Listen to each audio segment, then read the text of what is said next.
Hi friends, வணக்கம். இன்றைக்கி first day.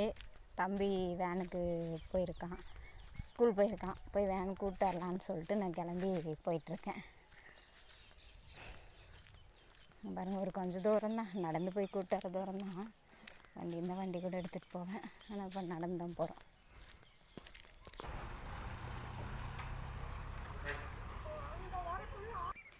தம்பி ஸ்டாப்பிங் வந்தாச்சு. இதுதான் ஸ்டாப்பிங்கு. சும்மா காடு தாங்க, தெய்வத்துக்குள்ள ஆப்பிளை ஒரு வேன் போச்சு பார்த்தீங்களா. இங்கே ஒரு 4-5 வேன் வரும். தம்பி வேன் வந்துருச்சு. இப்போ தான் பஸ் ஆர்னடிச்சு வருது பாருங்கள். வித்யா விகாஸ் தெரியுதுங்களா? பஸ்ஸு வருது, வருது வேறு. ஏதோ பாருங்க, பஸ்ஸு போயிடுச்சு. தம்பி இறங்கி போயிட்டுருக்கிறான். யூனிஃபார்ம் இன்னும் போடல, இனி வாங்கி தான் போடணும். Okay, tata.